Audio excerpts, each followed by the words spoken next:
Olá pessoal, meu nome é Rogério Galvão.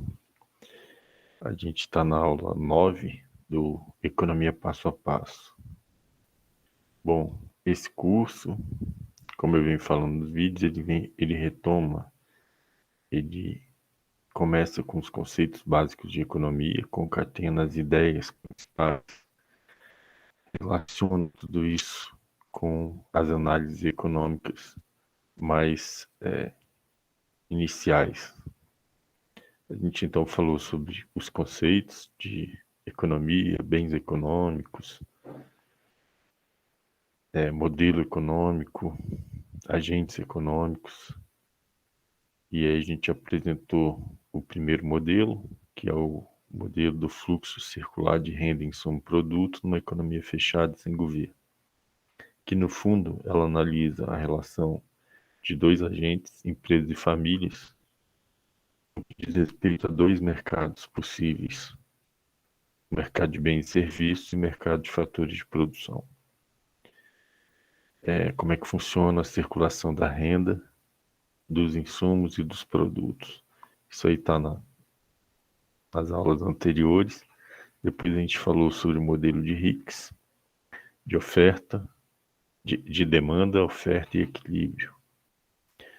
Posteriormente a gente explicou como é que o equilíbrio é deslocado por conta de variáveis exógenas. A gente fez a distinção entre variável exógena e endógena. A gente falou também sobre elasticidade. E essa é a aula 9. E tem outras coisas que eu não estou me lembrando aqui, mas provavelmente a gente tenha falado. Eu sugiro que você retome e faça uma revisitada nessas aulas aí. Revisite e assista novamente. Bom, começando a aula de hoje, nós vamos falar sobre os tipos de elasticidade. Então, se você observar aí, a elasticidade preço de demanda tem várias possibilidades. Bom, quando a curva de demanda for uma reta parecida com a demanda,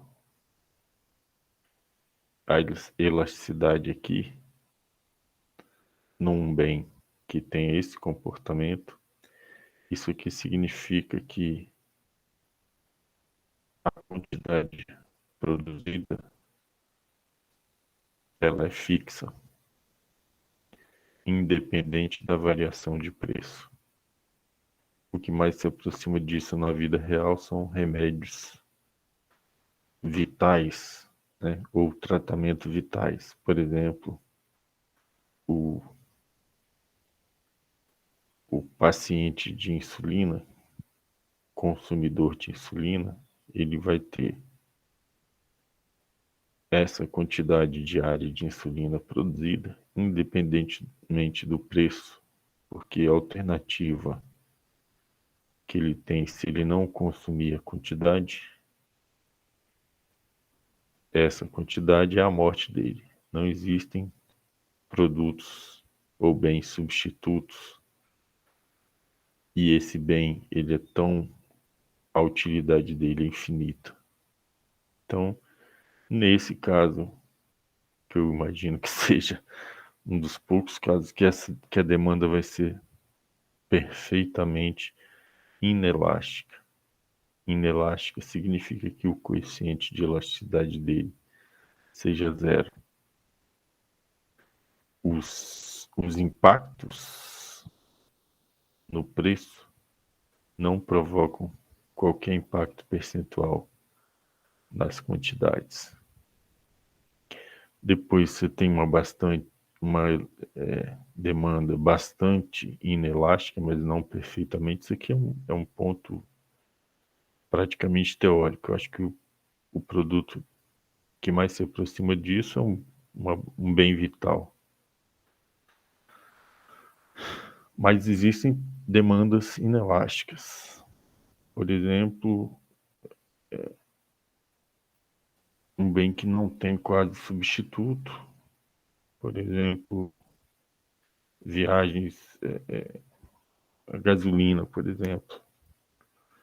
Por mais que você aumente o preço, o consumo, uma variação grande no preço, tem uma variação percentual pequena nas quantidades consumidas.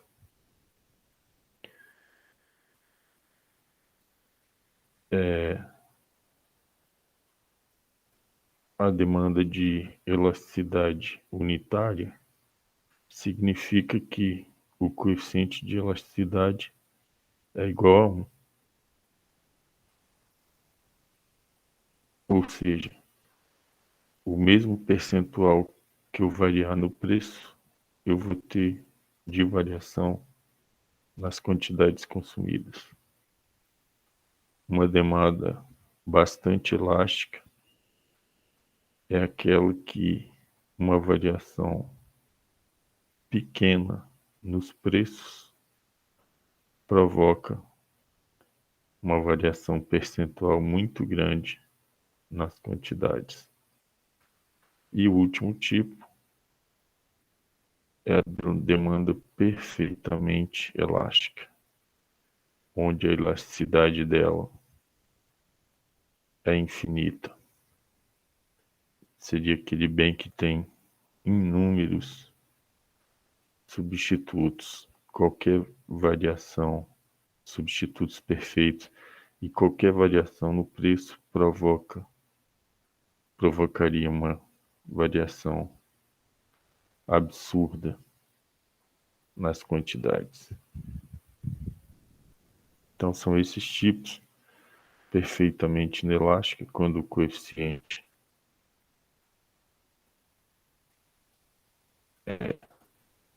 de elasticidade é zero. Uma demanda inelástica é quando o coeficiente é próximo de zero. A demanda unitária a demanda de elasticidade unitária, o coeficiente de elasticidade é igual a 1. A demanda elástica, o coeficiente de elasticidade é muito grande, e a demanda perfeitamente elástica é quando o coeficiente de elasticidade é infinito.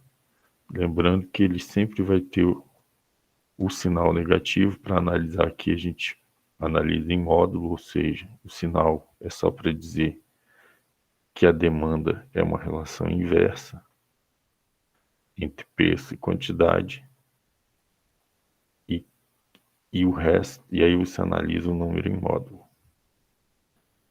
0, próximo de 1, 1, muito alto e próximo de infinito.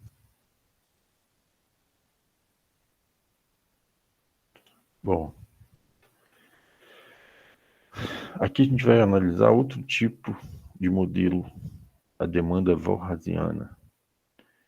Então o modelo de consumidor, ele tem uma dotação orçamentária e o consumidor escolhe dois bens. E aí ele tem um conjunto orçamentário que é o máximo da renda do consumidor, que o consumidor destinou para consumo. Então, o modelo é mais ou menos assim, ó, você tem uma dotação orçamentária destinada ao consumo, o preço do primeiro bem, o preço do segundo bem, o preço do primeiro bem, a quantidade do primeiro bem. Então você vai ter a quantidade que você consome vezes o preço desse próprio bem, mais um segundo bem que tem preço e quantidade também. Então você distribui sua renda entre dois produtos que você vai consumir nas proporções que no máximo atinge a sua renda. Então, M é a renda do consumidor, P é preço e X é a quantidade. Vamos ver isso no gráfico. Então, funciona mais ou menos assim, ó. Você tem um produto, tem outro produto e aqui você registra só as quantidades dele. Então, isso aqui você registra as quantidades do primeiro produto e aqui você registra as quantidades do segundo produto. Então você vai combinando à medida que se você não consumir nada desse produto 1, você vai destinar a sua renda para consumir toda ela do produto 2. Então, à medida que você abre mão desse produto, você começa a consumir do outro. Existe um limite para esse consumo, que é essa restrição aqui, ó. Cada ponto em cima da reta significa que você utilizou toda a sua renda destinada ao consumo. Os preços, as combinações no interior desse conjunto orçamentário, por exemplo, se eu tiver um ponto aqui, significa que eu consumi essa quantidade de bem, desse bem de baixo, e essa quantidade desse bem aqui de cima. Então, qualquer combinação aqui, abaixo dessa linha orçamentária, eu não utilizei todo o meu orçamento. Porque é um ponto aqui, por exemplo, eu poderia consumir mais do bem 1 ou mais do bem 2 ou uma combinação entre 1 e 2 que me permitisse chegar no limite orçamentário. Isso porque a fórmula é a renda do consumidor, o preço do bem 1 vezes a quantidade que eu consumi do bem 1, mais o preço do bem 2 vezes a quantidade que eu consumi do bem 2. Então, esse ponto aqui seria a minha renda toda dividida pelo preço do próprio bem. Esse ponto aqui seria a minha renda toda dividida pelo preço do próprio bem. Como é que funciona isso? Se eu for supondo que isso aqui fosse carne, e eu estou indo comprar carne e falo assim para o vendedor, eu quero toda essa quantidade de dinheiro de carne.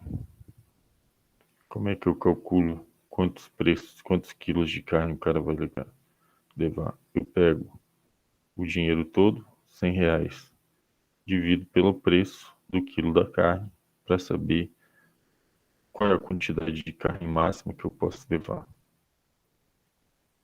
Se eu for do outro lado comprar arroz, carne e arroz, e eu falar eu quero levar todo esse dinheiro aqui de arroz, supondo que eu tenho R$ 100, eu vou pegar, para saber qual é a quantidade máxima de arroz, eu pego os R$ 100, divido pelo preço do arroz, eu vou saber qual a quantidade máxima que eu vou poder levar de arroz.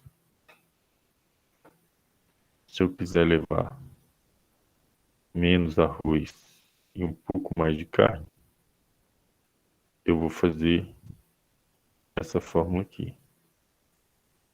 Pego o dinheiro todo, vejo a quantidade de carne que eu quero levar, multiplico pelo preço, a quantidade de arroz que eu quero levar e multiplico pelo preço, somando os dois, eu vejo se extrapolou ou não minha renda. Se tiver extrapolado, eu estou imaginando um preço, uma combinação fora da restrição orçamentária. Se eu tenho R$ 100, quero levar e a carne custa 10, no máximo que eu posso levar é 10 quilos de carne. Se o arroz custa 5, no máximo que eu posso levar 20 quilos de arroz. Então qualquer combinação entre carne e arroz, ela tem que estar menor do que M para poder ser um consumo possível. Então, qualquer ponto aqui, ele é possível, qualquer ponto em cima da linha é possível e eu estou gastando toda a renda que eu destinei para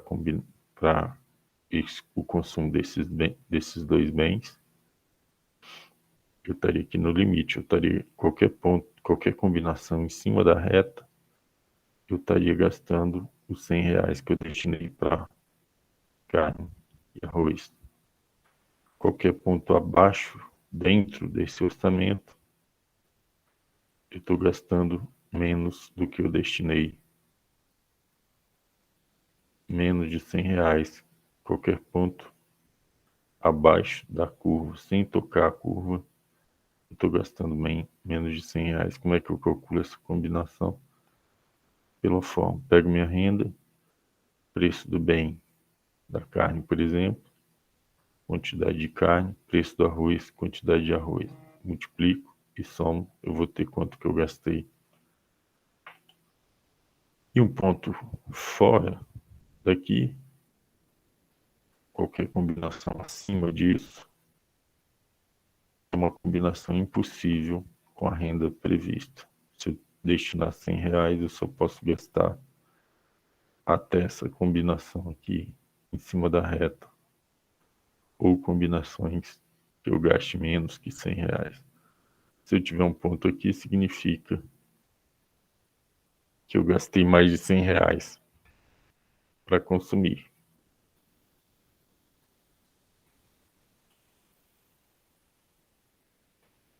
Beleza? Os tipos de bens. Você pode ter bem normal ou inferior quando a gente avalia a variação de renda do consumidor. Um bem normal, se você aumenta a renda do consumidor, você vai aumentar a quantidade demandada desse consumidor. Esses são bens normais. Agora, existe um bem que chama bem inferior, que eu aumento a renda e diminuo o consumo dele. Os bens inferiores são bens que você só consome porque sua renda não é suficiente para você consumir bens melhores. Cada um tem sua lista. Mas, por exemplo, se uma pessoa consome carne de segunda e prefere consumir mais carne de primeira do que carne de segunda, só não consome porque não tem renda suficiente, quando eu aumentar a renda dela, ela vai diminuir o consumo de carne de segunda. Se uma pessoa consome verduras não orgânicas e só não consome as verduras orgânicas porque não tem renda suficiente para consumir, na hora que eu aumentar a renda dela, o consumo de verduras e frutas não orgânicas para esse consumidor vai diminuir.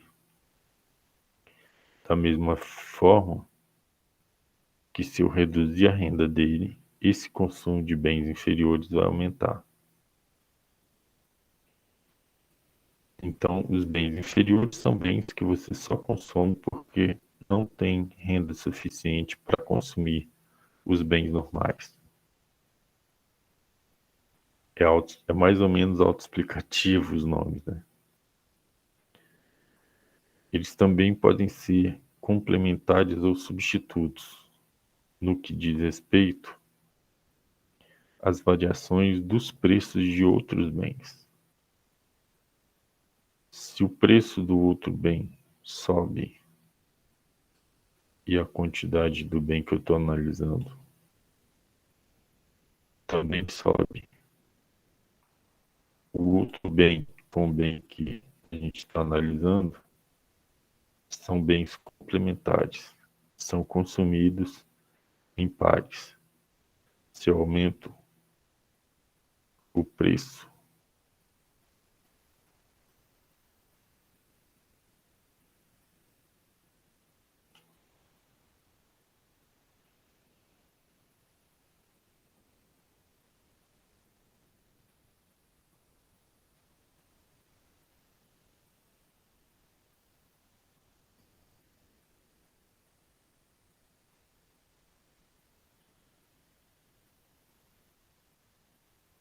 desculpa, tá trocado aqui, vamos fazer isso agora.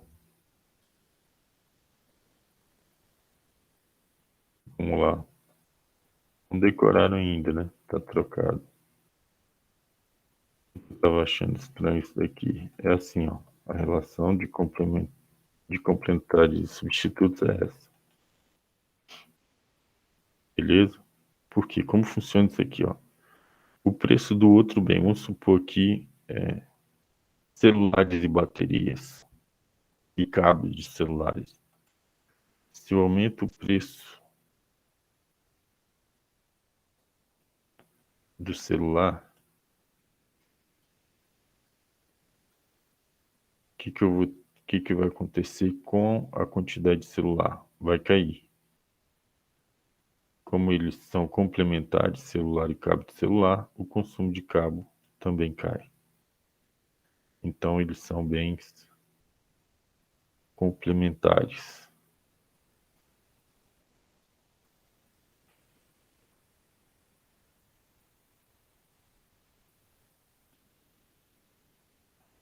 Ó, bem complementar. Pode imaginar qualquer outro.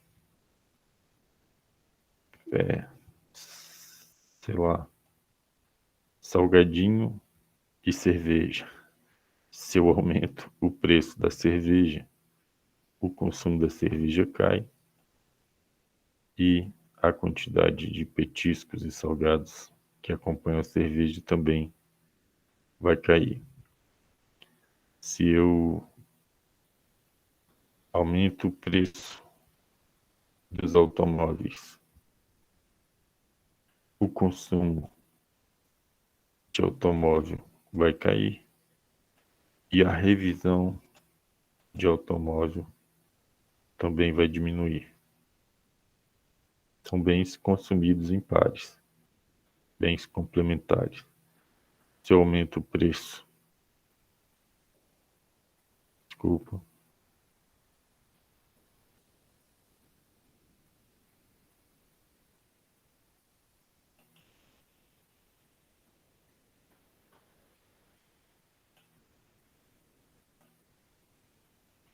se eu aumento o preço de computadores, o consumo de computador cai e o consumo de impressoras também cai. Beleza?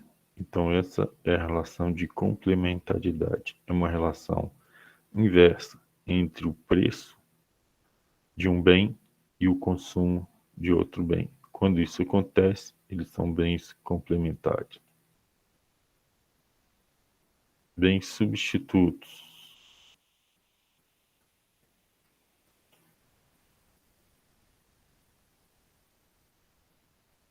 Os substitutos, quando o preço de um bem aumenta, a quantidade dele cai e, consequentemente, a quantidade do bem substituto vai aumentar. Por exemplo,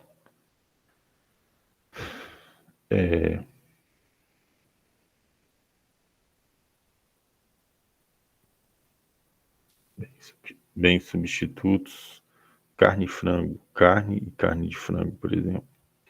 Se eu aumento a carne bovina, preço da carne bovina, cai o consumo de carne bovina, a quantidade de bens substitutos, carne de frango, carne de porco, vão aumentar.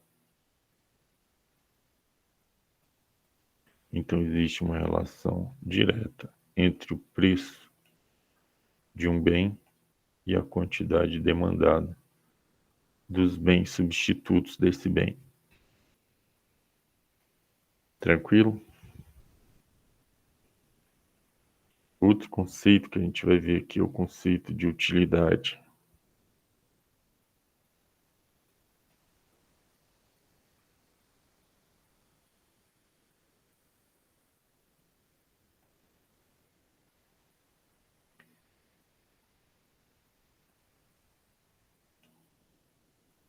Utilidades são níveis de utilidade, são essas curvas de indiferença aqui, e cada um tem um nível diferente de utilidade. Ó.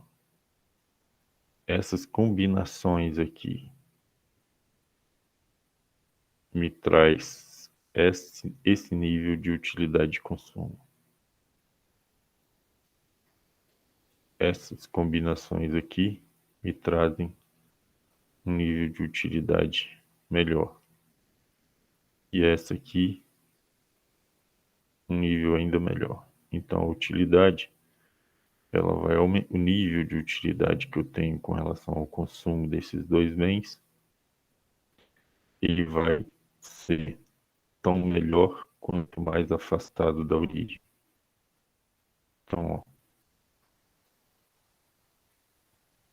se eu tenho uma combinação desses bens aqui, ó, de eu consumo essa quantidade de roupa por semana e essa quantidade de alimento por semana. Se eu tiver essa combinação, eu vou combinar esse tanto de roupa, esse tanto de alimento com esse tanto de roupa.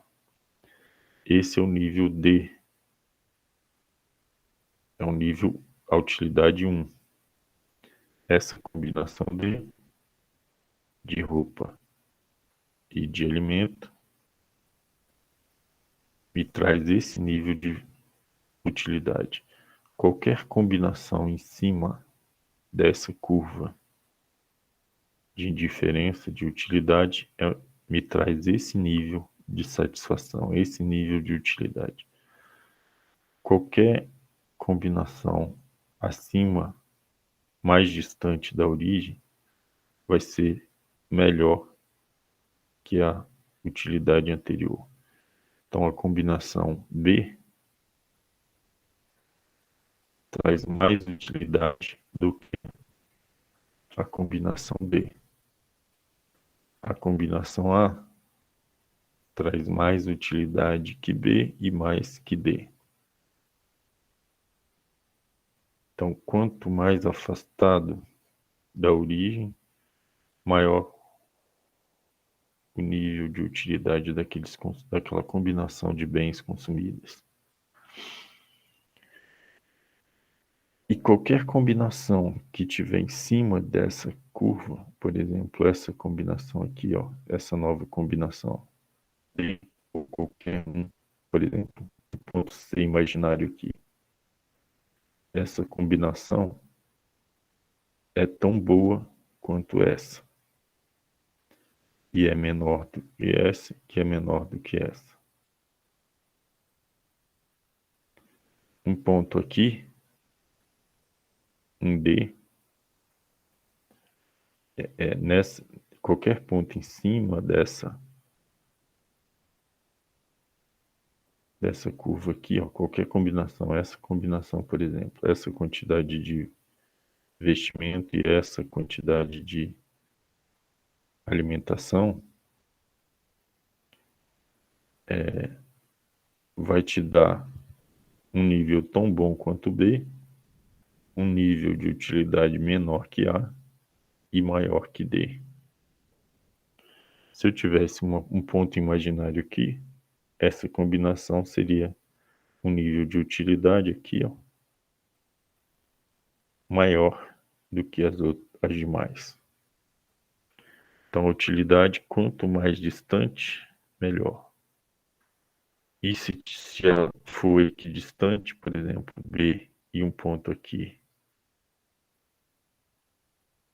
seria tão boa quanto B, qualquer ponto em cima dessa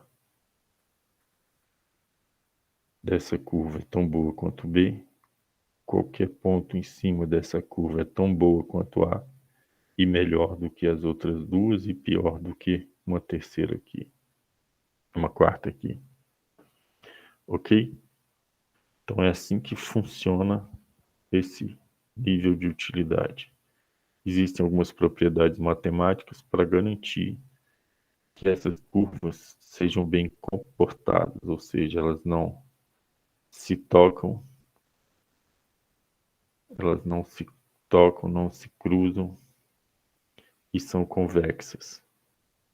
São no formato desse C aqui. Para garantir que isso aconteça.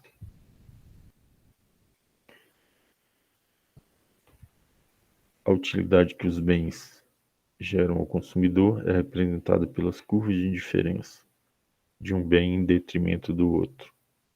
Ela, quando bem comportada, é convexa, monotônica, conforme o gráfico acima. Então, convexa e monotônica são propriedades matemáticas para que elas sejam assim e elas não se toquem. Elas têm uma certa distância uma da outra e ela cresce, ao nível de utilidade cresce nesse sentido. Quanto mais distante da origem, maior o nível de utilidade, quanto mais próximo da origem, menor o nível de utilidade. Se ele estiver em cima da curva de indiferente, essas combinações são indiferentes, elas são tão boas quanto. Menores do que essa, menores do que essa.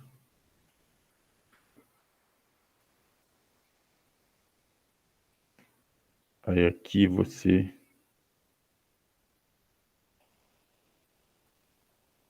tem o equilíbrio.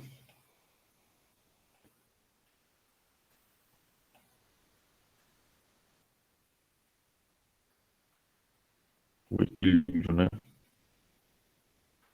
A escolha ótima do consumidor. Qual seria a escolha ótima? Então eu olho para essa restrição orçamentária aqui e olho para as curvas de utilidade que me traz a combinação de dois bens. E aí eu vou ter essa combinação aqui. Então, ó, dado uma restrição orçamentária e todas as curvas de indiferença, a escolha ótima seria um bem que está o mais distante possível da origem dentro do meu conjunto orçamentário. Esse aqui é o conjunto orçamentário, esse aqui é o nível de utilidade que me traz maior satisfação desses dois bens aqui, supondo que seja uma combinação entre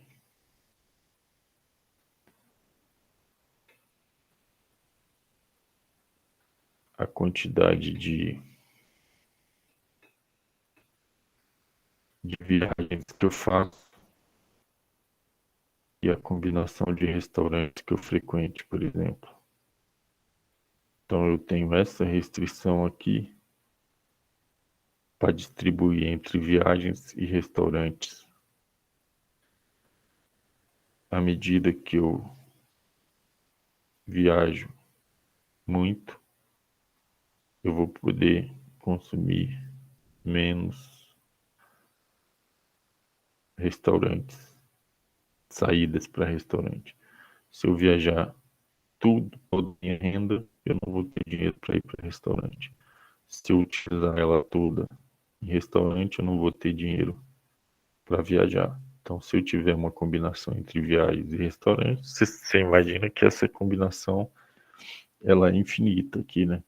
Um ponto aqui, milhares de viagens e milhares de restaurantes, todo dia viajando, todo dia comendo em restaurante, eu não tenho renda suficiente para isso. Então eu trago a utilidade até onde ela toca a curva de restrição orçamentária. Esse ponto A é tão bom como qualquer outro ponto desse nível de indiferença. O nível de indiferença, né? Só que o único desse nível de indiferença que eu posso pagar, desse nível de utilidade, né? Nessa curva de indiferença aqui, de utilidade,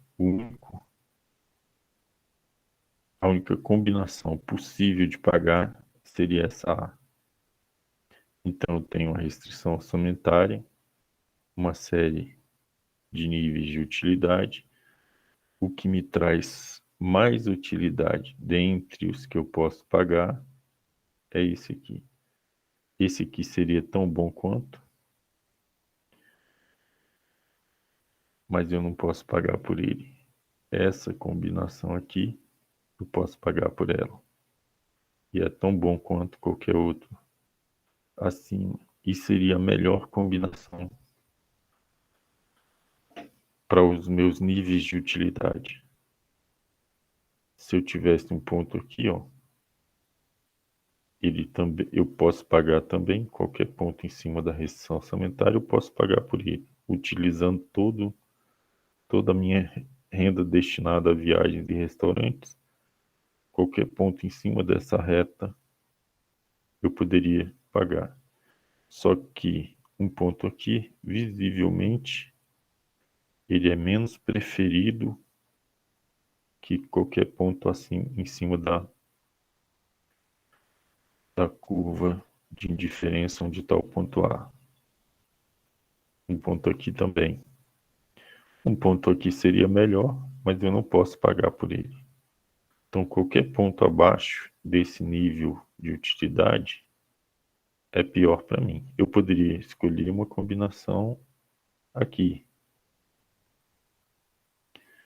Eu poderia pagar, só que ele é menos útil, tem menos utilidade do que esse ponto aqui. Eu poderia escolher um ponto aqui. Posso pagar uma combinação aqui. Posso pagar e sobra o dinheiro. Mas ela é pior, me traz menos utilidade do que qualquer ponto que está nesse nível, nessa curva de indiferença aqui na utilidade. Ok? Então, é a escolha ótima, o ponto de equilíbrio,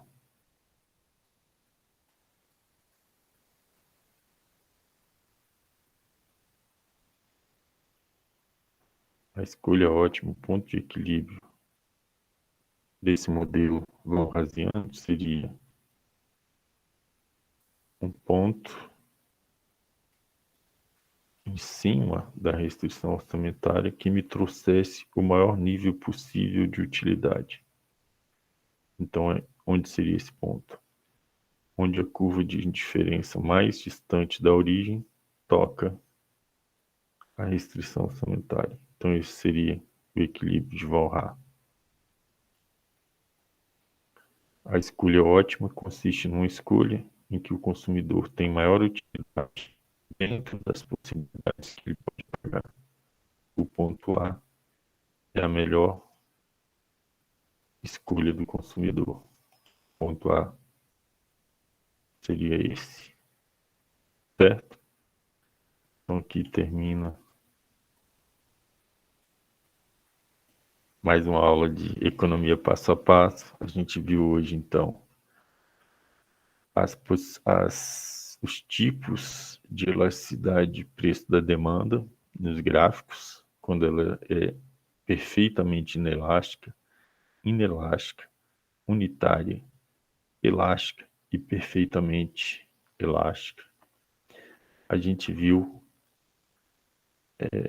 a demanda walrasiana, como é que funciona, que a gente registra nelas só quantidades, quantidade de um bem e quantidade de outro.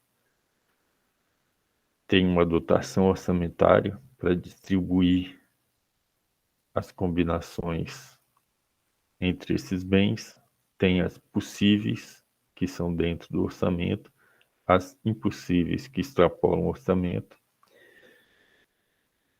e a escolha ótima, que eu uso o quê? Os níveis de utilidade daquele consumo daqueles dois bens.